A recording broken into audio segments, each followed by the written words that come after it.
एक ऐसा दौर है ये जिसमें ईरान अपनी पूरी ताकत झोंकने वाला है। दरअसल अब जंग का प्रॉक्सी चरण शुरू हो चुका है। माना जा रहा है कि अमेरिका और ईरान के बीच फिर हमले शुरू होते हैं तो प्रॉक्सी संगठन भी युद्ध में उतरेंगे और उनका प्राइमरी टारगेट सऊदी अरब होगा। इसका पहला ट्रेलर भी रिलीज हो चुका है। हूती और इराक में मौजूद ईरान समर्थित मिलिशिया संगठनों ने सऊदी अरब पर हमले किए। आखिर ईरानी प्रॉक्सी के टारगेट पर सऊदी क्यों? मुस्तफा का प्लान क्या है? आइए आपको इस पहली रिपोर्ट में दिखाता हूं। यह जंग शुरू हुई इराक में पीएमएफ के हेडक्वार्टर पर हमले के बाद। अमेरिका और सऊदी अरब ने यहां संयुक्त एयर स्ट्राइक की। सबसे बड़ा हमला बसरा में किया गया, जहां मुख्य हेडक्वार्टर और हथियार डिपो को उड़ा दिया गया। इसके बाद ईरान और उसके प्रॉक्सी संगठन ने सरप्राइज अटैक किया। ईरान ने जॉर्डन में मौजूद अमेरिकी एयरबेस पर हमले किए तो वहीं पीएमएफ ने सऊदी अरब के पूर्वी हिस्से में डिसैलिनेशन प्लांट्स को टारगेट करने की कोशिश की। पीएमएफ की तरफ से जवाबी हमलों में ड्रोन दागे गए, लेकिन कहानी सिर्फ यहीं पर खत्म नहीं हुई। इसी बीच हूती भी एक्टिवेट हो गया। हूती ने लाल सागर में सऊदी अरब के शिप पर हमले किए, साथ ही सऊदी अरब की धरती पर भी मिसाइलें दागी। यानी बीती रात हमलों में शामिल होने की वजह से सऊदी अरब, ईरान और प्रॉक्सी संगठनों का प्रमुख लक्ष्य बन गया।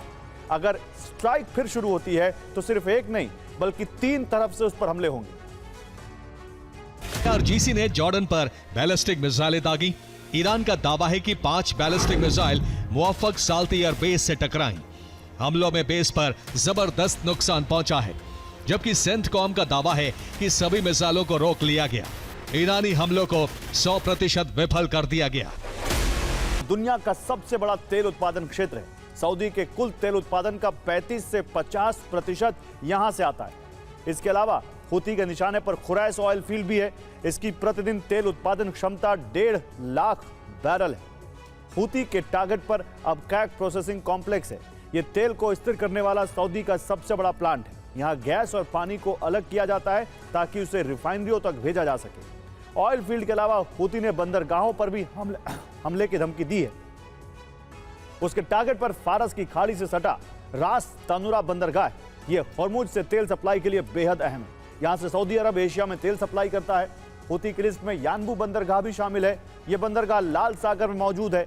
यहां से सऊदी अरब यूरोप में तेल सप्लाई करता है। सऊदी की ईस्ट वेस्ट पाइपलाइन भी हूती के टारगेट पर है। इस 1200 किलोमीटर लंबी पाइपलाइन से लाल सागर तक तेल की सप्लाई होती है। हूती ने अपनी लिस्ट में जुबैल वाटर डिसैलिनेशन प्लांट को भी शामिल किया है। सऊदी की कुल जल आपूर्ति का 18% यही से आता है। इसके अलावा रास अल खैर डिसैलिनेशन प्लांट भी हूती के निशाने पर है, जो सऊदी की कुल जल आपूर्ति का 12% पानी सप्लाई करता है। यानबू डिसैलिनेशन प्लांट भी हूती की टारगेट लिस्ट में।